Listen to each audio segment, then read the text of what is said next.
Non,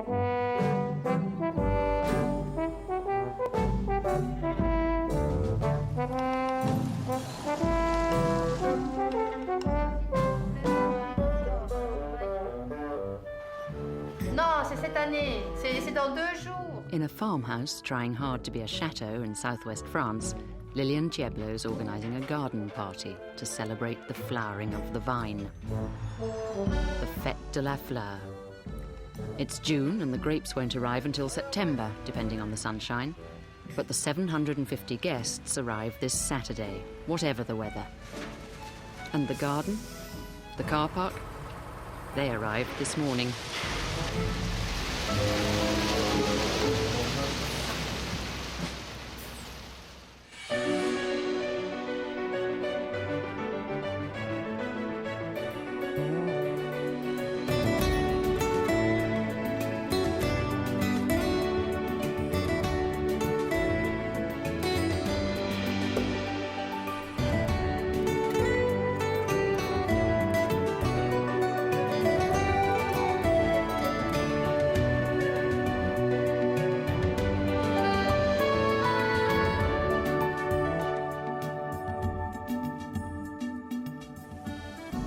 The drab Médoc, just north of Bordeaux, sustains France's wine aristocracy.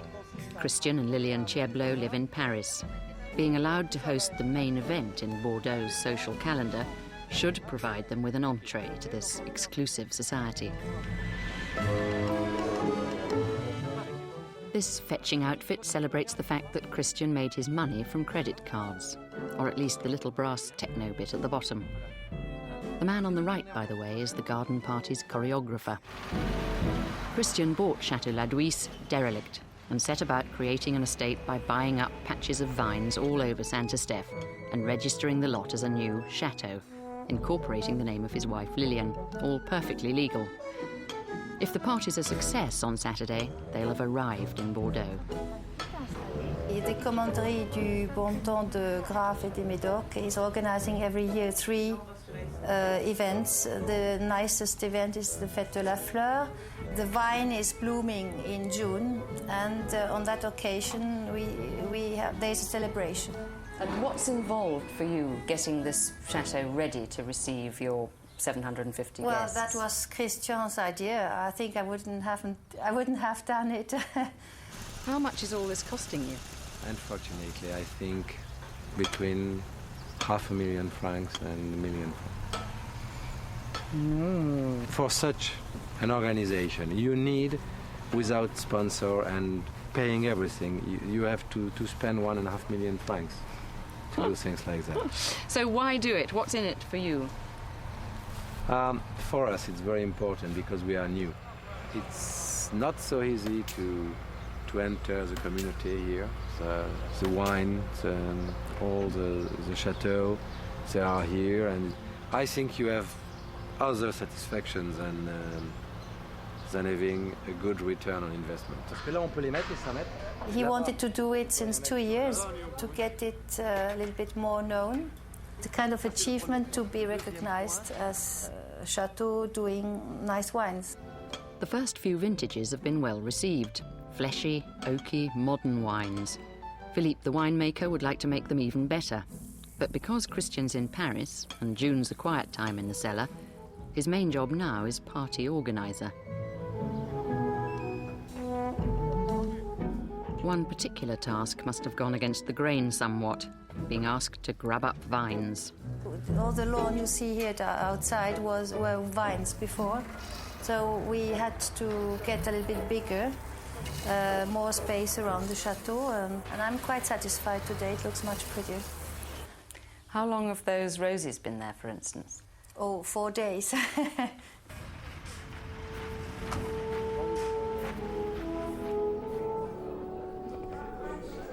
As with all exclusive clubs, the one the Chieblos are so anxious to join conducts itself in private. Not always as glamorously as here at Chateau Margaux, where tonight's dinner guests include the owner of Chateau Petrus, which is fought over even at hundreds of pounds a bottle, and me. Lots of cash will get you to the table, but you have to be invited to play. Bordeaux's competitive social life requires considerable financial underpinning, and the grape variety that's traditionally provided it is Cabernet Sauvignon, now planted all over the world, chiefly because the top 25% of the wines made from it here in the Médoc are considered the aristocrats of the wine world. As long ago as 1855, the best wines of Bordeaux were to be shown at the Universal Exhibition in Paris. Bordeaux's Chamber of Commerce was asked to rank them. So the local brokers came up with a sort of football league table, classifying the top 60 wine estates of the Médoc into 5 divisions, first growths down to 5th growths, depending on the sort of prices they'd fetched for the previous century. Amazingly, this ranking persists today, leaving local chateau owners in little doubt as to their place in society and the sort of prices they can get away with. Only one change has ever been made to the now world-famous 1855 classification. The late Baron Philippe de Rothschild nagged the authorities so mercilessly that his Chateau Mouton Rothschild was elevated to first growth status. Mouton and the 2 properties owned by Anthony Barton, the Squire of St. Julian, are the only properties to remain in the same hands today as in 1855. The first growths do slightly keep themselves to themselves, don't they? They are, yes. They're very much a little clique of their own. And they don't do much vulgar advertising, for example. So how many times a year would you be invited to a first growth for dinner, for instance, or lunch? It's a good question. I think the figure will have changed in the last year or so, because we used to go a lot to Chateau Latour. Because it was English owned? Because it was English owned and because they came and they entertained quite a lot. I'm not sure the new owner, we haven't actually met him yet, but I don't... This French businessman? Yes. Which is quite normal after Chateau Latour is in France. I suppose normally should become French again. I don't think he's going to spend a lot of time entertaining his neighbours. Maybe I'm wrong. I hope I am. Well, because they've got to drink those old wines in the cellar sometime. Yes. Anthony Barton's one of the very few owners whose home is his chateau. Most of the year, the Médoc's like a deserted theme park. The city of Bordeaux down the road is the home of the region's wine society, where the Chieblos' efforts will be most minutely dissected.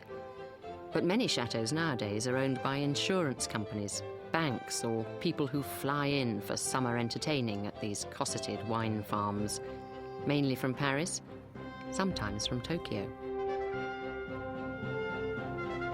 Are you going to this Fête de la Fleur? We are indeed, yes.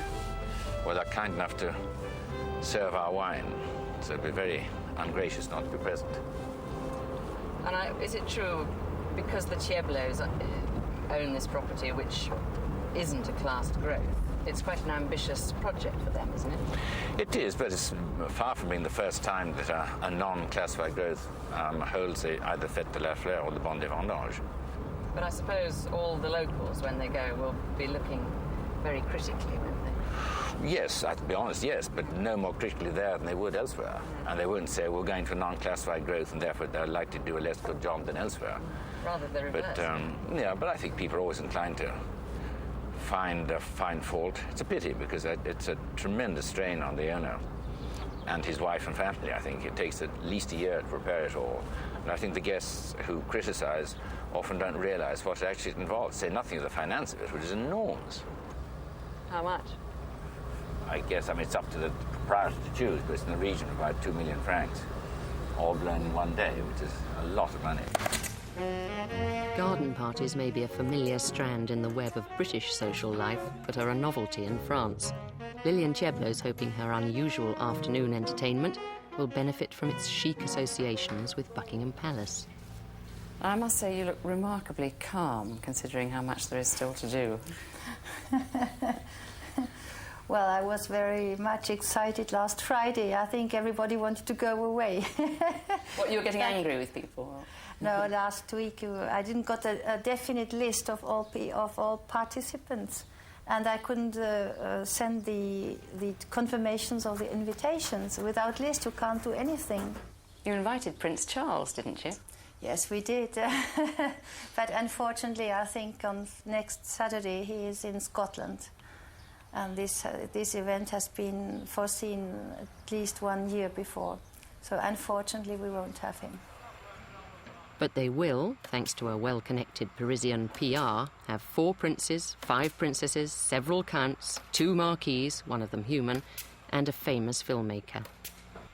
Ironically, all this wealth and prestige is totally dependent on American roots. Not long after the famous 1855 classification was drawn up, a tiny bug called phylloxera devastated France's vineyards by feasting on vine roots. Total French wine production fell by 3/4. It seemed as though the country's precious wine industry might not survive this minute but hungry louse. It's now assumed that phylloxera was imported from America by accident on one of those botanical specimens the Victorians were so keen on collecting. Because after years of trying spraying, flooding, even praying, the only effective remedy was found to be grafting Europe's vines onto American rootstocks, which had, over the years, developed a resistance to phylloxera. With so little wine available in Europe, it was a South American country, Chile, that came to the rescue, thanks to vines imported from Bordeaux before phylloxera struck. Chile now has one of the world's largest areas of blackcurranty Cabernet Sauvignon grapes, and still no phylloxera. No one quite knows why, perhaps because of its isolation or its dry, sandy soil. For most of this century, though, the Chilean wine industry stagnated, until a recent influx of new energy, such as that generated by Gaetan Caron, who studied in Burgundy and now runs the flagship winery of Chile's largest producer, Concha y Toro. How would you describe the special characteristics of Chilean Cabernet Sauvignon? Fruitier than most of the Cabernet that I know from France, for instance, and also it's easier to drink. It's readier to drink, ready to drink sooner. That's what I mean. And also it's still very cheap to produce, so the quality and the price are still interesting for the consumer. Why is it so cheap to produce? Land is cheap, labor is still very cheap, so that makes too big cuts out of the bill at the end of the day. Will it ever be as good as Bordeaux, do you think?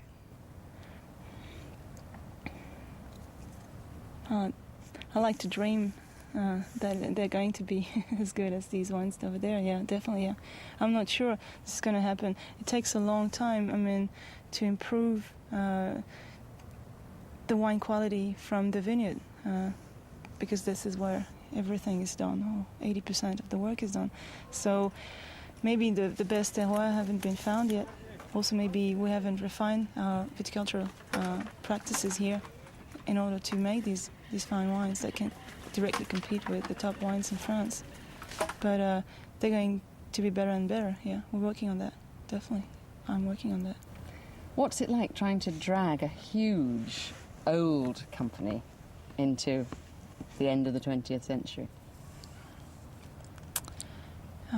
Takes time, and it would probably take me a few more years if really wanted to achieve a high goal, but like probably another lifetimes, a couple of lifetimes more. But no, what does it take? It takes a lot of energy, positive energy, obviously, patience, because things don't move as fast as they do in the old world. And that goes from buying a screwdriver to buying the latest equipment to changing the viticultural management. So, like planting something else than Cabernet Sauvignon, for instance. So it takes a lot of effort.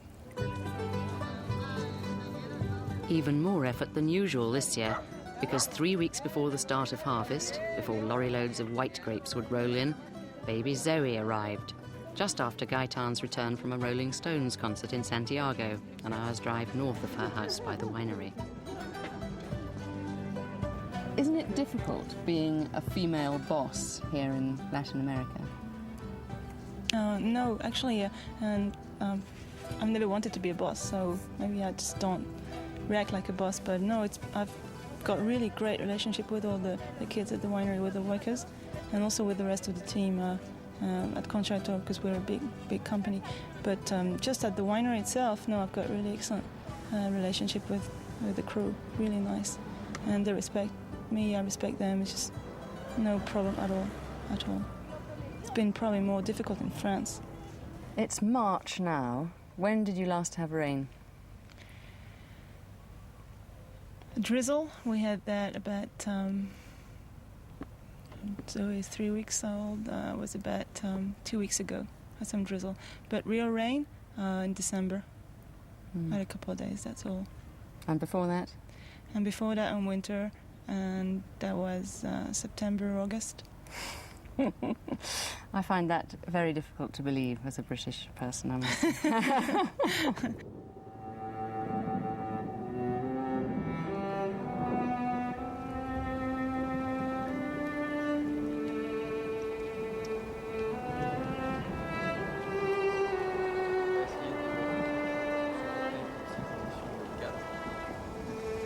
Voilà, merci. Au revoir. What does that mean? They expect bad weather for tomorrow. Tomorrow morning,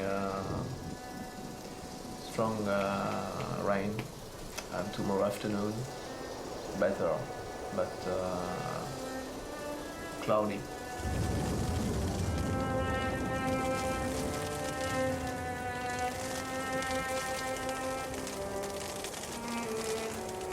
Well, the weather forecast was very bad this morning, and we didn't believe it. But in fact, the bad weather is coming. It's a little bit stormy, and well, the tents are okay until 80 kilometers per hour. But afterwards, nothing is guaranteed. But it seems that we are only at 30 or 40 for the moment. We have had the possibility of having the dinner inside, but we have chosen that, so solution is there. But it's also a little bit deceiving. Just teasing you, isn't it?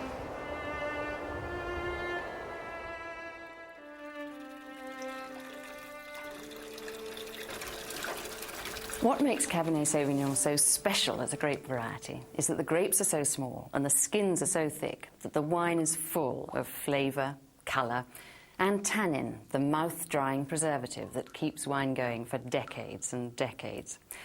Although these characteristics have been softened by blending with Merlot grapes, the wines of Bordeaux have tended to be made to be drunk only after spending years and years in a bottle in a suitable cellar. A cellar can be anything, really. It can be a couple of bottles you brought back from holiday, or it can be something like this, which is just part of Baroness Philippine de Rothschild's personal wine collection, designed to be served to her smarter guests, presumably, here at Chateau Mouton Rothschild. It's a collection that's been assembled over more than a century and goes back to 1859, 8 bottles of it, and 1870 Lafite, for instance, 23 bottles, 2 Magnums and 2 Imperials, just for those larger parties. Wine's actually inconveniently fussy about how it's stored. It likes to be kept in the dark. Strong direct light can make wine taste tired. And if you're planning to keep a bottle for more than 2 or 3 weeks, it is worth putting it on its side to keep the cork damp and to stop the enemy, air, from getting in. Wine likes to be kept at a constant temperature. If you keep it somewhere too hot, somewhere that's really too hot for a person, then some of that precious flavour will almost certainly be boiled off next to a heater, for instance. The warmer wine's kept, the faster it ages, yet the less subtly. Beware of keeping wine too cold, though. If you keep it out of doors, for instance, you can find, with wine's freezing point being just below the freezing point of water, that ice pushes the corks out, as it has done for some of my friends. But don't despair if, by any chance, where you live doesn't have a little corner like this one. You can always rent storage space. And anyway, 95% of the white wines and at least 90% of the red wines made today are designed to be drunk almost the minute they're bottled. Which is certainly not true of Bordeaux's greatest wine treasure trove, the property of the Bordeaux trade's greatest treasure, Madame Descartes, 93. I've been seeking an audience with her for years, but until now, this is as close as I've got. Ah, c'est le prix, 290. Oh non, je n'ai pas besoin, j'en ai plus de 1000 bouteilles. Oh non, non, vous êtes gentil d'avoir pensé à moi, mais ça n'a pas d'intérêt. Merci, merci, au revoir. Eh bien, personne, même dans les grandes maisons, ne vous diront qu'ils ont tout ça. Et ça, moi, je l'ai, c'est en bas. 35 000 caisses de 12 bouteilles. 35 000 caisses de 12 bouteilles. Parce qu'il y a le 21, le 23, le 25 et le 79 qui est des Chartrons. J'ai 4 chais. Vous comprenez? Alors, ça fait quand même... et rien que des grands vins. C'est le produit de 72 ans de travail. Parce que quand on a débuté, c'était 0, vous comprenez. Et alors, petit à petit, ça a monté doucement, doucement, doucement, mais... ça représente beaucoup de travail, ça, beaucoup, beaucoup, beaucoup. Mais c'est dommage. C'est dommage pour moi qu'il n'y ait pas eu un successeur. Voilà. Ce qu'il aurait fallu que pour moi, j'ai un jeune qui aurait pris, depuis 1 an ou 2, la suite, qui aurait travaillé avec moi pour continuer après moi. Et ça ne s'est pas rencontré. J'aurais voulu, moi, que mes petits-enfants continuent. Eh bien, ils n'ont pas voulu. Voilà.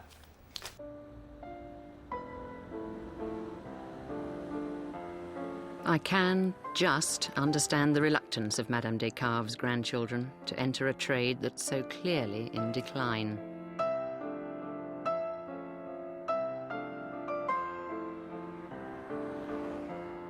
Once this was the capital of the wine world. Every building on the Quai des Chartrons housed a wine merchant or négociant with their stocks of maturing wine. But now only a handful remain, and to those that do, like Madame Descartes, celebrations such as the Fête de la Fleur have lost their significance. On va à la fête de la fleur, on se retrouve tous, le propriétaire invite les principaux négociants et c'est une fête habituelle. Et c'est tous les ans la même chose. Mais moi je vous dis, je n'y suis pas allé cette année parce que c'est fatigant tout ça. Moi je suis trop âgé pour pouvoir me permettre de circuler comme ça. Je vous ai dit, la Philippine de Rothschild m'a téléphoné personnellement pour me dire qu'on venait me chercher, qu'on me ramenait, que j'aurais la place d'honneur à table étant donné la doyenne, j'y suis pas allé. Le Madame Menzelopoulos de Margot fait la même chose. Elle m'a dit, Madame, on vient vous chercher, on vous ramène et vous aurez... Je n'ai pas voulu y aller. Parce que j'ai dit, écoutez, je suis la seule femme, moi, négociant en vin. Et oui, je suis la seule, c'est tous des hommes. Alors je m'ennuie, vous comprenez? Alors j'ai dit non, maintenant je suis trop âgé, j'ai dit je suis gêné, non, je ne peux pas y aller. Alors j'écoute. Est-ce que je peux parler à M. Banco, s'il vous plaît? The uniquely complicated Bordeaux wine trade has had 2 centuries to knot itself into impossibly stultifying, expensive stratifications. A simple sale can easily involve paying 3 lots of commission. Daniel Lawton is a broker. His brother Hugues is a merchant. 7th generation Bordelais, they are archetypal members of the Quai des Chartrons aristocracy of the cork. We were always or wine merchant or broker, and sometimes producers, sometimes. Yeah. So you're a wine merchant, a négociant, yes. And you're a broker or a yes. courtier, Daniel. Yes. So how does that work? You sell to Hugues? Yes. Sounds very cosy. I propose to Hugh some lots. The brokers, you see, act a little bit, if I may add something. Yes. They act a little bit like stockbrokers. They organize the transactions. They do not buy or sell. They organize the transaction between the estates and the wine merchants of Bordeaux, or transactions between wine merchants on the Bordeaux market, you see. And they have a 2% fee, commission, you see, but I mean, they don't invoice to anyone, they don't buy from anyone, they organize the transaction.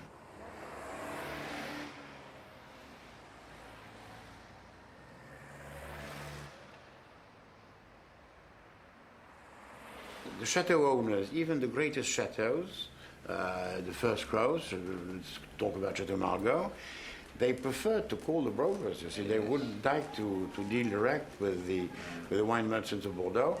First of all, it would be an exhausting exercise for them, and secondly, they wouldn't know how to organize it.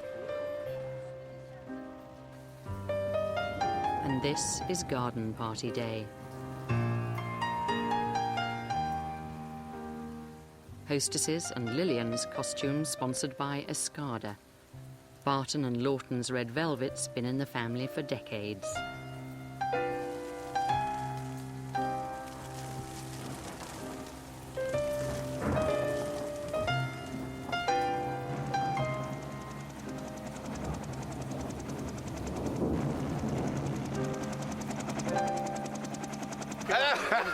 Here come the movie makers. Was that merchant or ivory? Could you see in spite of the... How do the class growths justify the sort of prices that they ask for their wines? They justify it by saying that they sell it at that price. Well, they don't always, do they? Well, in that case, maybe it's been priced so that if it didn't sell, it didn't matter too much. But in the end, it always sells. So they've made so much money from previous vintages, they can afford to let lesser young vintages sit around for a while. Well, I think these wines cost an awful lot of money to make. Not in the vineyard, surely. I mean, the conditions aren't very difficult. It depends which vineyard. There's a lot of vineyards which have changed hands recently, for which a lot of money has been paid, and into the accounting of the wine, that price has to be taken account of. We've sinned in the past by asking high prices for off vintages, for no reason at all, only because the economy allowed us to do so. And I think that probably is a thing of the past now. I think off vintages and lesser vintages will get much less of a price than the top vintages, and maybe the top vintages will get much more of a price because there's so many people who want the best. Terrible thought.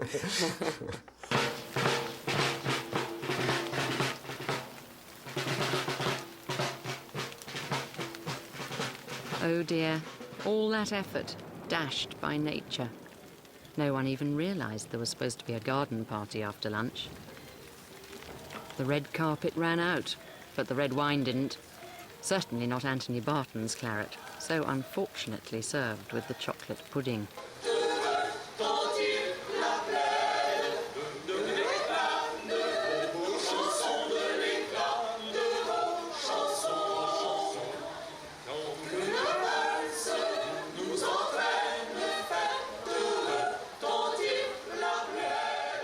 £250,000 down the drain. Well, the Cheblos wanted to make a splash. 1 year on, they were taking in paying guests.